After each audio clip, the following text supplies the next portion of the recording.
I hope this is recording. Let's have a quick look. Yes, it is. Hello everyone, this is John from John Hutton Golf Channel. Basically today I am unable to get out of the course. You can probably hear from outside the droplets of rain that it hasn't really stopped. It's torrential rain. It's not stopped all night, to be honest. So I'm not going to get out on the golf course today. So somebody on Facebook said that I should do something about what's in my bag. I don't know why the hell anybody would want me to do this, what's in my golf bag, but I'll do it anyway.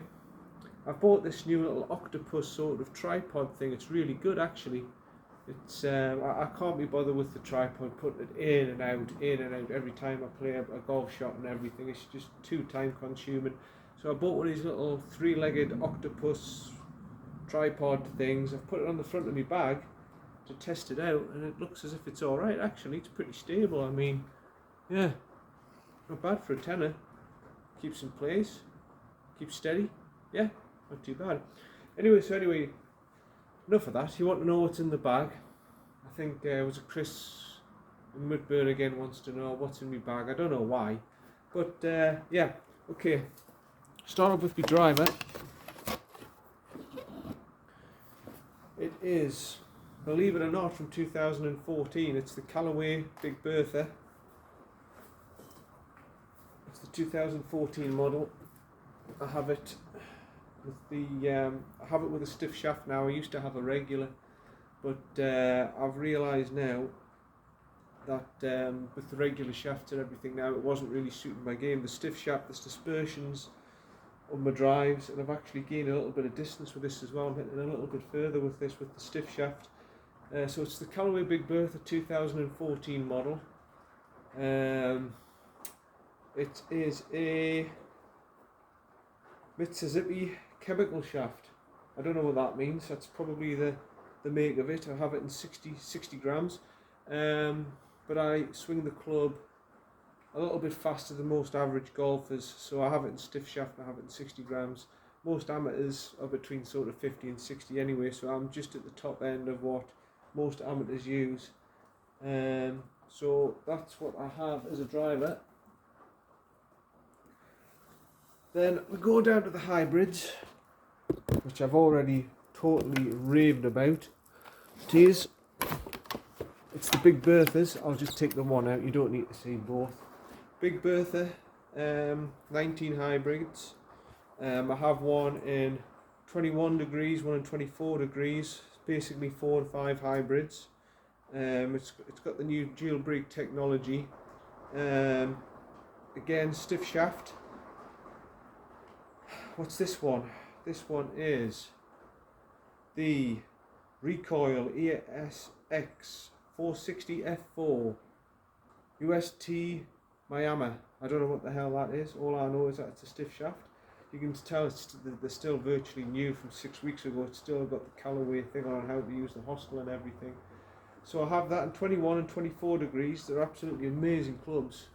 Far better than my Cobra F8s. I couldn't use my Cobra F8s, and before that the bafflers were fantastic for me, but they were from 2008, 12, 13, 14 year old, 13 year old. These are basically brand new for the last couple of years, and I must admit the jailbreak technology, the Big Bertha without the knife stuff, phenomenal hybrids, absolutely phenomenal. I mean, you've seen the video with me when I was just using the hybrids. If you have seen that video, please watch it, subscribe and like it. But these are absolutely fantastic hybrids. I understand now Callaway, why everybody raves about them and everything. I mean, I've stuck with Cobra all my life. I was frightened to change, and now everything's virtually Callaway now, apart from my wedges and putter. And even now, I think Callaway own Odyssey. So, yeah. So that's my hybrids. I've got a 21 and a 24. I've recently changed my irons as well. Like I said to Callaway, these are the XR Steelhead Callaway irons. I was going to go for the brand new Rogue irons. I saw some second hand and I thought I'll give them a go, but I watched a review from Rick Shields and they've got a draw bias, which isn't particularly what I want. I just wanted the traditional cavity back. You can tell the traditional cavity back ones that I had, very similar to my Cobra F6s that I had, but I now use the Callaway Steelhead XRs. This is the 5 iron.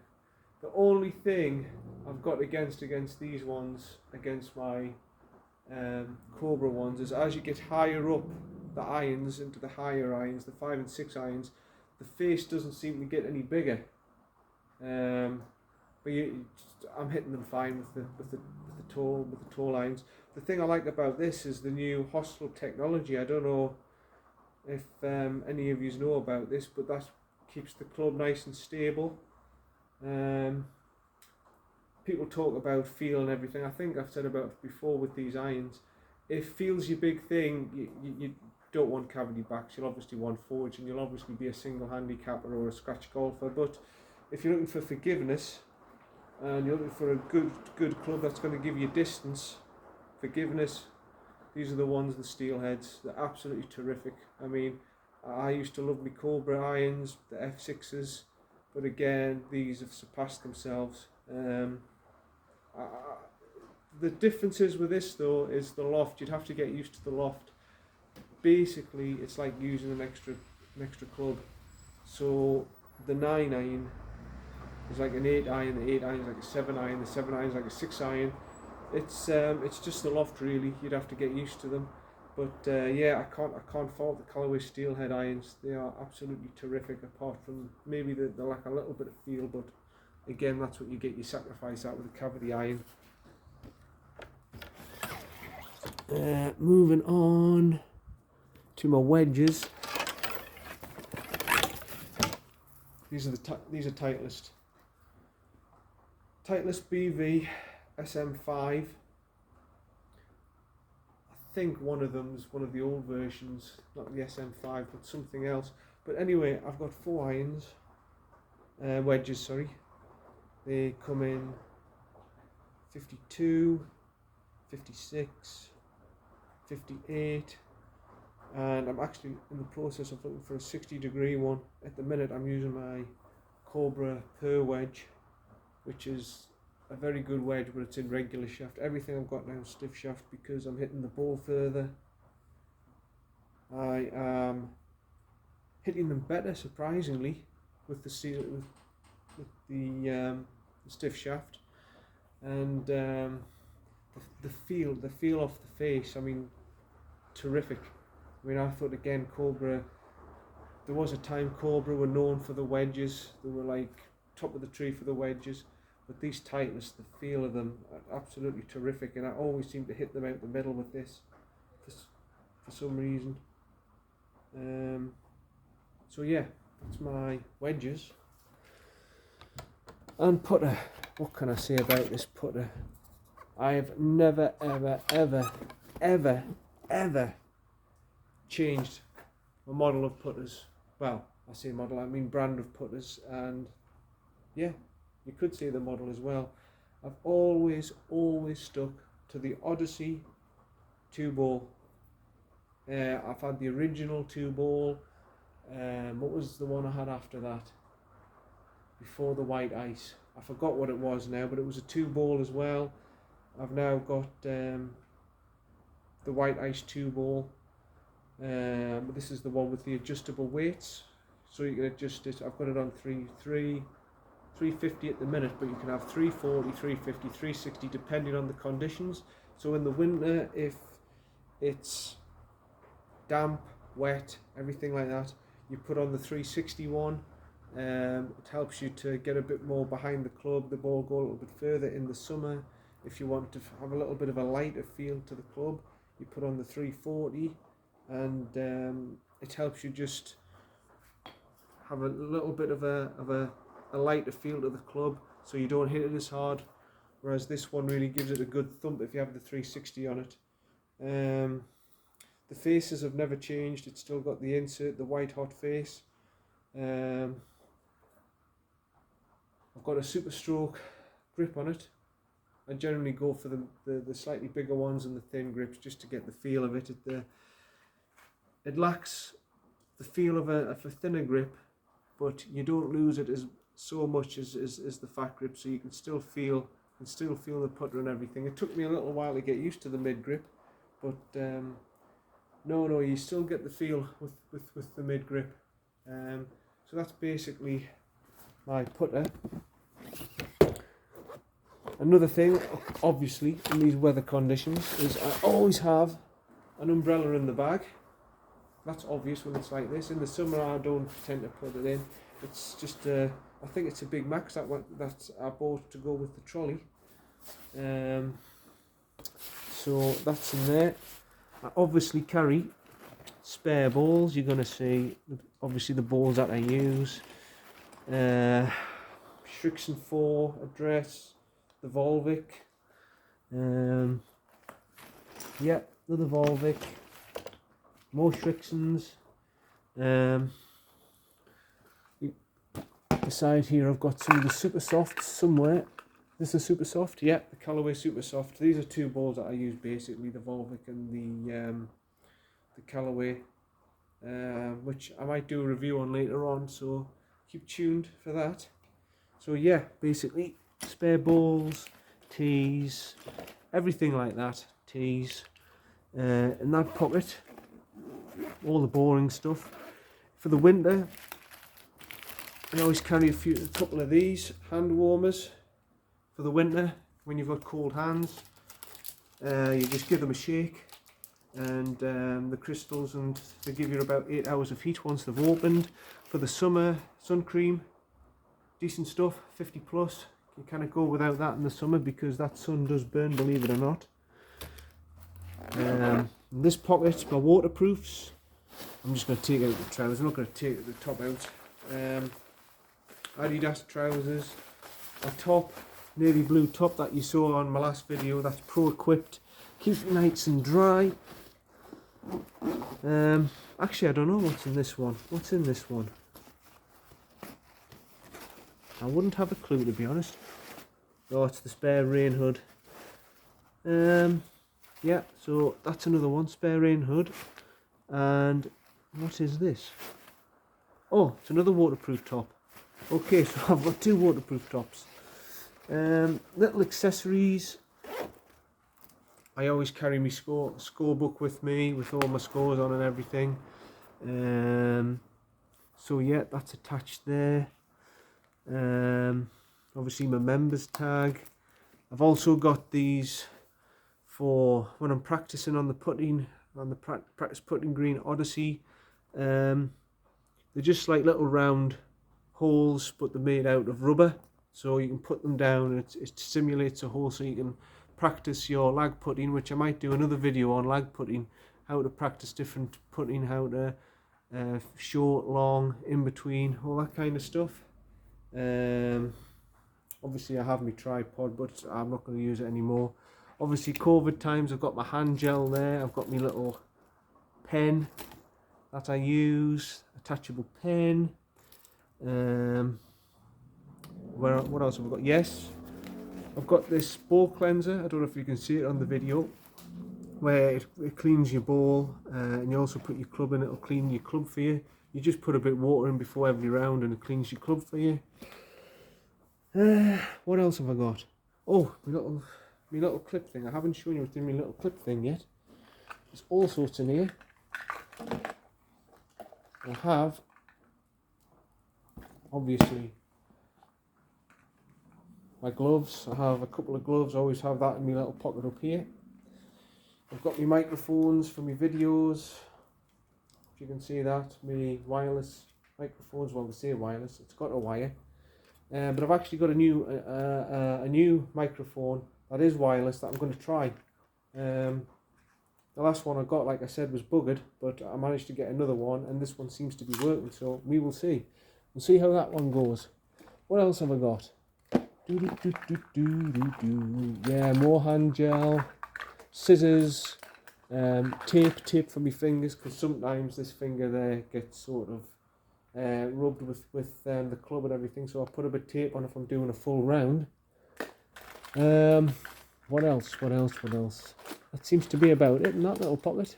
Obviously more teas, basic stuff, balls, Sharpie pen again for marking. And finally is a rangefinder, which is the new Rife XR5, I think. It's a nice little thing. It's not the most expensive one in the world. It was about 150 quid, I think, that I got off the internet, off one of the internet shops. Clubhouse Golf, I think it was. It's obviously got the on and off switch. It's got the slope edition, which I don't actually use on the course. I never use that. Because you're not allowed to use that in an official competition. If I was to use that slope edition now and I went out and played a competition, I'd be disqualified because it's not allowed. But yeah, it's quite good. Little compartment there with the batteries, dead simple to put in, dead simple to, and unlike some of them, it's dead simple to use. So basically all you do is you switch on the on button, like so. You find your different mode until it's on, if you can see there, yard and flag. And once you see the little flag indicator, you press the mode button until you get there, like that. And once you see the little flag thing, that's on flag lock. So all you do then is you put it on like that, click the button. It takes a few seconds to lock onto the pin. You put it onto the flag stick, it locks onto the pin, you click it, you'll see the little flag go for a few seconds, and then boom. So it's telling me that door is 6 yards away. Brilliant. But yeah, it was about 150 quid. It's obviously not as good as the Tour Pros, the Bushnell ones that are about 350 quid, that vibrates when you get onto the pin. But it does the job for me. It's within a yard of accuracy. It's 6 times magnification, same as the Bushnells and everything. The only thing it doesn't have the automatic lock. The good thing about this is that once you've locked onto the pin and everything, it gives you the yardage. You've got a little side screen there. So when most people say what's the yardage and everything, you just click it there, it comes up, and then it's on the screen, so you can just show people that's the yardage, instead of having to go through the whole process of saying, oh, it's that yardage and that yardage, that yardage. I've also got my Garmin GPS watch in the house that I sometimes use, but to be perfectly honest, the rangefinder is more accurate, to be honest. This tells you exactly where the pin is. The GPS watch just tells you where the centre, front and back is, which is good. So I've still got it, so I know where the front and back is. So for carry, so if I say to myself, oh, right, on this hole, there's a 150 yard carry, it's 156 yards to the pin. And I think for a certain iron, like, I don't know, a 9 iron, I can't carry that. I can only carry that 145. I can then go to the 8 iron instead of just saying, oh, well, it's 155 to the pin, and I'm not taking into the fact how far the pin is from the front of the green, or if there's a bunker in the front and stuff like that. So I do use my Garmin watch, and that was about 180 quid, I think, which I got a couple of years ago. I forgot what model it was, the S something. And so yeah, that's basically what I carry in my bag. Obviously I carry my camera as well. So yeah, that's that done. I'm sorry I couldn't get out today. It's absolutely torrential rain, but hopefully, well, this is due for the rest of for a good few days actually, so it might just be settled in. So you might not see another few videos for a few days unless it's sort of talking about golf and stuff like that. It won't be actually course related because it's absolutely heaving out there. But thanks again for watching. That's what's in my bag, and like I say, keep liking my videos. Like and subscribe if you haven't already done so. Like I say, once you've subscribed, that's it. You've only got to do it the once and you've got my channel. But keep liking my videos. I mean, I've got to say thank you to everyone out there for watching that hybrid video. I mean, within 12 hours 140 views. I was absolutely gobsmacked. I was expecting about 30 views. I didn't think people were interested in what I've got to say and what I do around the course, but obviously some of you out there have took to it. I don't know why, because I'm not a great golfer, I'm a 10 handicap and stuff, but I'm glad you have. You've really encouraged us, and I'm going to do more videos for you now. Now I know people watch it and people want me to keep doing them. So yeah, thanks very much for watching the video, and look out for more videos soon. Thanks very much. Bye.